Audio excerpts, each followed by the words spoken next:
हे wonderful people, कैसे हो आप सब। आई होप आप सब ठीक होंगे और आपकी दुआओं से मैं भी बिल्कुल ठीक हूँ। सो आज हम करने जा रहे हैं most important MCQs on importance of water in life, जिसका थ्योरी पार्ट हम आईजी क्लासेस पे कर चुके हैं। आप वहां से जाके देख सकते हो, ठीक है। और ये यूजफुल रहेगा for the post of junior assistant Kashmir university. So let's start with question number 1। Which of the following is the source of fresh water. ठीक है, तो इनमें से कौन सा सोर्स है फ्रेश वाटर का। फ्रेश वाटर का सोर्स मैंने आपको बताया था, याद कीजिए क्या क्या बताया था। ग्राउंड वाटर बताया था, रेन वाटर बताया था, स्नो कैप्स में जो आइस होती है, ठीक है, वो ग्लेशियर्स में जो पानी जमा होता है, तो वो सारे सोर्स क्या हैं, फ्रेश वाटर के सोर्स हैं। तो इसका जो करेक्ट ऑप्शन, आई होप आपने गेस कर लिया होगा, ऑप्शन डी यहाँ पे करेक्ट रहेगा। All of the above are the source of the fresh water. Okay, so last में मुझे आपने अपना स्कोर भी बताना है कमेंट सेक्शन में, और वीडियो को लाइक भी करना है और साथ में बताना भी है कि कैसी लगी है आपको वीडियो। सो क्वेश्चन नंबर 2 आपकी स्क्रीन पे है, the percentage of total drinking water available on earth. ठीक है, तो कितना परसेंट टोटल ड्रिंकिंग वाटर, पीने योग्य पानी है जमीन पर। ठीक है, तो ऑप्शन ए है 0.3%, बी है 15%, सी है 25% या डी है 45%।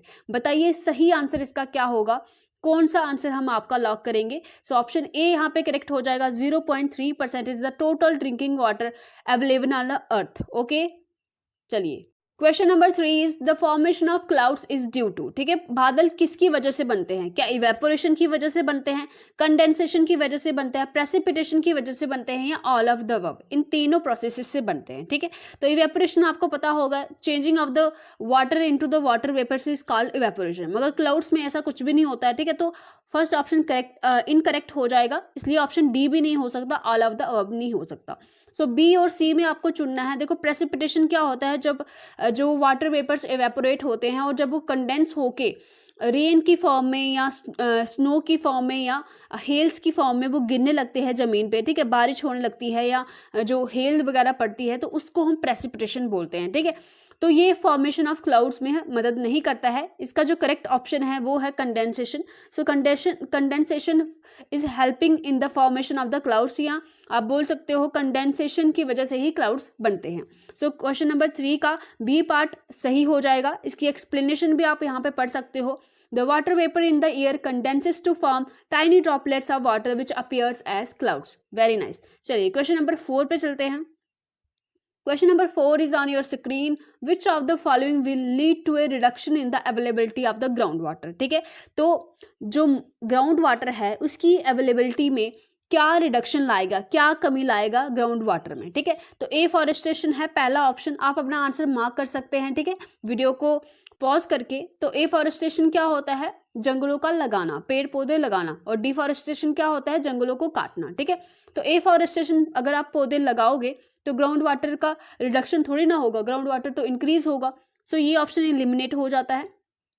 रेन वाटर हार्वेस्टिंग, ये भी पॉजिटिव है। ठीक है, रेन वाटर हार्वेस्ट करने से ग्राउंड वाटर में रिडक्शन नहीं होगा, बल्कि वो इंक्रीज होगा। जब आप पानी इकट्ठा कर दोगे और वो धीरे धीरे परकुलेट करके जमीन में चला जाएगा, तो ग्राउंड वाटर इंक्रीज होगा, ना कि रिड्यूस होगा। कंस्ट्रक्टिंग डैम्स एंड लेक्स, ठीक है, जब आप झीलें बनाओगे या डैम्स बनाओगे तो इससे ग्राउंड वाटर का क्या संबंध। ठीक है, ऑप्शन ये वाला भी गलत हो जाएगा। सो बिल्डिंग कंक्रीट रोड, मैंने आपको बताया था कि जब कंक्रीट रोड बना देंगे तो उसके नीचे पानी परकुलेट नहीं करता है, बारिश का पानी नहीं जाता है, तो उसकी वजह से क्या होता है, जो सरफेस एरिया होता है, जिसकी वजह से देखो पानी क्या होता है, जमीन से नीचे इनफिल्ट्रेट करके जमीन में जाता है और ग्राउंड वाटर को रिचार्ज करता है। मगर जितने ज्यादा रोड्स बनेंगे तो वो एरिया कम हो जाएगा पानी का जमीन के लिए जाने के लिए, तो इसकी वजह से ग्राउंड वाटर में रिडक्शन हो सकती है। सो क्वेश्चन नंबर 4 का जो आंसर रहेगा ऑप्शन डी रहेगा, बिल्कुल सही, ऑप्शन डी आपका करेक्ट रहेगा।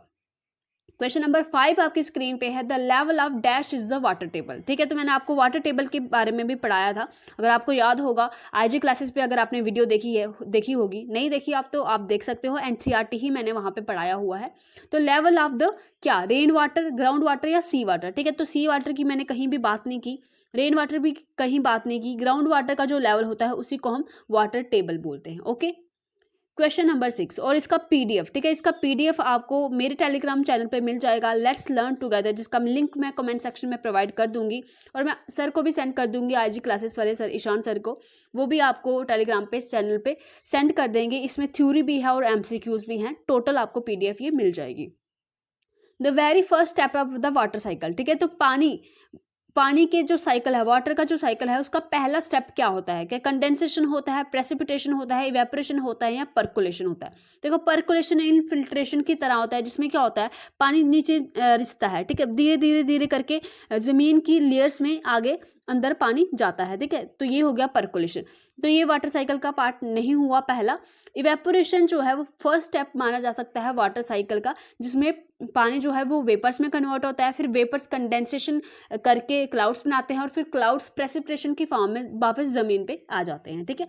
सो ऑप्शन सी यहाँ पे करेक्ट हो जाएगा, इवेपोरेशन।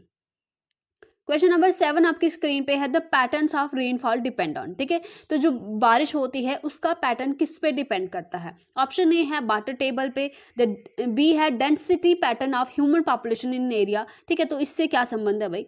ठीक है, वाटर टेबल से भी कोई संबंध नहीं है। The number of water bodies in area या prevailing season in an area, ठीक है, तो सीजन का भी यहाँ पे कोई रोल नहीं है इतना खास, जितना कि वाटर बॉडीज का है। जितनी वाटर बॉडीज होंगे उस एरिया में उतनी इवेपोरेशन होगी और उतनी ही वहाँ पे फिर प्रेसिपिटेशन हो जाएगी, ठीक है। ऑप्शन सी यहाँ पे करेक्ट हो जाएगा। क्वेश्चन नंबर 7 का आंसर ऑप्शन सी मार्क कीजिएगा। क्वेश्चन नंबर 8 आपकी स्क्रीन पे है, the water that is fit for drinking is called, ठीक है, जो पीने योग्य पानी होता है उसको क्या कहते हैं? उसको पोर्टेबल वाटर कहते हैं, पोर्टेबल वाटर कहते हैं, पोर्ट्रेड वाटर कहते हैं, नन ऑफ द अबव। देखो बहुत आसान से सवाल भी जब क्वेश्चन पेपर में आ जाते हैं, जब एग्जाम में आ जाते हैं, तो हम थोड़ा आर या ई में कंफ्यूज हो जाते हैं। तो इसका जो करेक्ट ऑप्शन है that is the portable water, ना ही पोर्टेबल है और ना ही पोर्ट्रेड वाटर है। ओके, सो ऑप्शन ए, पीने योग्य पानी। क्वेश्चन नंबर 9 आपकी स्क्रीन पे है, which is the primary role of water in the human body, ठीक है, तो पानी का प्राइमरी रोल, मेन रोल क्या है ह्यूमन बॉडी में? देखो सेकेंडरी रोल तो और भी होंगे, मगर प्राइमरी रोल की जहाँ पे बात हो रही है, क्या एनर्जी प्रोवाइड करता है वाटर? करता होगा कहीं ना कहीं किसी फॉर्म में, मगर primary role energy form provide करना नहीं है, वो तो कार्बोहाइड्रेट और फैट का रोल है। रेगुलेटिंग बॉडी टेम्परेचर, इसको देख लेते हैं। एडिंग इन द डाइजेशन, हाँ डाइजेशन में भी मदद करता है, ये भी पॉजिटिव है। बिल्डिंग मसल मास, देखो तो इसमें जो करेक्ट ऑप्शन सही इसमें जाएंगे हम, सो ऑप्शन बी के साथ जाएंगे, क्योंकि मोस्ट जो प्राइमरी रोल है वाटर का वही है कि रेगुलेट करना है बॉडी के टेम्परेचर को। ओके, क्वेश्चन नंबर 10 आपकी स्क्रीन पे है, at what temperature does water boil at the sea level, ठीक है, तो वाटर कब बॉयल करता है? ठीक है, सभी को पता है 100 डिग्री सेल्सियस पे वाटर बॉयल करता है, मगर क्या पता कई बार फारेनहाइट में पूछ ले तो 212 डिग्री सेल्सियस फारेनहाइट पे वाटर क्या करता है, बॉयल करता है, ठीक है। और चलिए आगे बढ़ते हैं। Question number 11, water is considered a universal solvent because, ठीक है, तो पानी को यूनिवर्सल सॉल्वेंट माना जाता है, ठीक है, तो सॉल्वेंट माना जाता है, क्यों माना जाता है ये आपने बताना है। Option A, it dissolve all the substances completely, क्या ये सभी सब्सटेंस को कंप्लीटली डिजॉल्व कर देता है? सोचिए आप तब तक। हैज़ अ न्यूट्रल पीएच, अगर पीएच न्यूट्रल है तो इसका क्या मतलब होगा, वो यूनिवर्सल सॉल्वेंट बन जाएगा? ऐसा तो नहीं है। कंडक्ट इलेक्ट्रिसिटी, ये भी तो ठीक है, मगर इसमें यूनिवर्सल सॉल्वेंट होने का क्या रोल है? Dissolve a wide range of substances, ठीक है, तो ये बहुत ज़्यादा जो substance, wide range of substances, अधिकतर जो सब्सटेंस है ये उनको डिजॉल्व कर लेता है, ठीक है। ऑप्शन डी यहाँ पे करेक्ट हो जाएगा। देखो ऑप्शन ए भी कोई मार्क कर सकता है, मगर ये किस तरह से गलत होगा, देखो डिजॉल्व्स ऑल सब्सटेंस कंप्लीटली, देखो पत्थर डालोगे आप, क्या पानी में डिजॉल्व हो जाएंगे वो कंप्लीटली? ऐसा तो नहीं होगा ना। सो ऑप्शन डी यहाँ पे करेक्ट हो जाएगा। ओके, क्वेश्चन नंबर 12 आपकी स्क्रीन पे है, water freezes eight what temperature, ठीक है, तो अब पानी कब फ्रीज होता है? ठीक है, सभी को पता है 0 डिग्री सेल्सियस पे फ्रीज होता है, मगर फारेनहाइट में उसका टेम्परेचर क्या होगा? देखो 50 डिग्री सेल्सियस तो होगा नहीं, 21 डिग्री फारेनहाइट तो 100 डिग्री सेल्सियस होता है, तो उस समय फ्रीज थोड़ी ना होता है, बॉयल होता है। -10 डिग्री ये तो होगा नहीं, तो ऑप्शन ए ही करेक्ट बचेगा। यहाँ तो आपको पता था, मगर देखिए यहाँ पे देख लेंगे हम क्या तरीका होता है सेल्सियस से फारेनहाइट में कन्वर्ट करने के लिए और फारेनहाइट से सेल्सियस में कन्वर्ट करने के लिए। अगर आपको सेल्सियस का पता है और अगर आपने फारेनहाइट में कन्वर्ट करना है, फॉर एग्जांपल हमें नहीं पता था कि कितना वाटर कब फ्रीज होता है फारेनहाइट के टेम्परेचर पे, हमें इतना तो पता है कि 0 डिग्री सेल्सियस पे वाटर फ्रीज होता है, मगर वो फारेनहाइट में कितना होगा ये हमें नहीं पता था। तो इसको हम देखो कैसे कन्वर्ट कर सकते हैं, ये फार्मूला रहेगा सेल्सियस से फारेनहाइट में कन्वर्ट करने के लिए।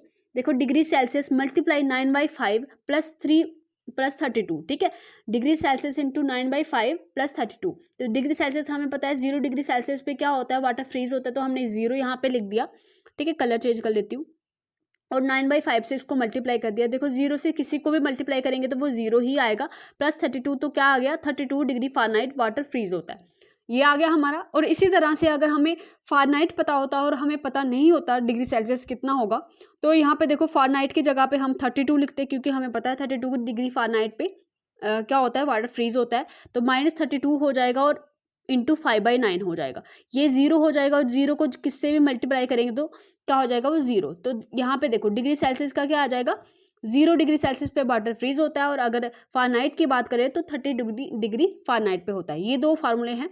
अगर फ़ारेनहाइट से आपको सेल्सियस में जाना है, नहीं, अगर आपको सेल्सियस से फ़ारेनहाइट में जाना है तो ये फार्मूला है, अगर फ़ारेनहाइट से सेल्सियस में जाना है तो ये फार्मूला है, ठीक है। अगर आपको सेल्सियस दिया हुआ और फ़ारेनहाइट निकालना है तो ये फार्मूला है, अगर आपको फ़ारेनहाइट टेम्परेचर दिया हुआ और सेल्सियस निकालना है तो ये फार्मूला है, ठीक है।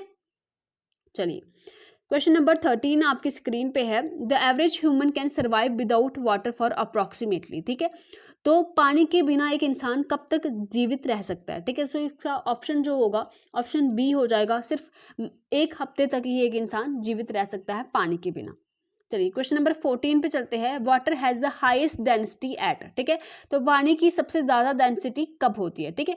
तो इसमें जो ऑप्शन करेक्ट हो जाएगा वो हो जाएगा 4 डिग्री सेल्सियस। कई बार ये एग्जाम में क्वेश्चन पूछा जाता है, 4 degree Celsius is the correct option. और फ़ारेनहाइट में अगर हम देखें तो 39.2 degree Fahrenheit. Okay, question number 15 आपकी स्क्रीन पे है। Water is essential for which of the following bodily function, ठीक है। तो पानी किसके लिए इंपॉर्टेंट होता है बॉडी में? रेगुलेटिंग ब्लड प्रेशर, हाँ जी बिल्कुल। मेंटेनिंग हेल्दी किडनीज, बिल्कुल सही बात है। लुब्रिकेटिंग जॉइंट्स, बिल्कुल सही बात है, ऑप्शन डी यहाँ पे ऑल ऑफ द अबव, ठीक है। तो ये पानी हर एक चीज़ के लिए, जैसे ब्लड प्रेशर को मेंटेन करना है, किडनीज को हेल्दी रखना है, लुब्रिकेटिंग करना है जॉइंट्स को, तो इस सब में हमारी हेल्प करता है, इसका यहाँ पे रोल है। क्वेश्चन नंबर 16 और आज का आखिरी सवाल। The melting point of ice is equivalent to the, ठीक है। मेल्टिंग पॉइंट ऑफ आइस किसके बराबर होगा? जब बर्फ पिघलना शुरू हो जाती है तो वो किसके बराबर होगा? Option A freezing point of water, boiling point of water, sublimation point of water या इवेपोरेशन पॉइंट ऑफ वाटर, ठीक है। ये तो नहीं होंगे, ये भी नहीं होगा, तो ऑप्शन ए करेक्ट हो जाएगा। Freezing point of water is equal to the melting point of the ice, ठीक है। तो आई होप आपको ये क्वेश्चन समझ आए होंगे और आपको कुछ हेल्प मिली होगी। आपने क्या करना है, यहाँ पे वीडियो को फीडबैक ज़रूर देना है, आपको वीडियो कैसी लगी है, ठीक है। उससे ही हम इम्प्रूव करते हैं। और अपने दोस्तों के साथ शेयर भी करना है जिनको इसकी ज़रूरत है या जो इस एग्ज़ाम के लिए प्रिपेयर कर रहे हैं। बाकी आप खुश रहिए, खुशियाँ बांटते रहिए और देखते रहिए हमारे चैनल को। और कमेंट कर सकते हो कौन सा टॉपिक आप और भी पढ़ना चाहते हो। Okay, bye bye, take care.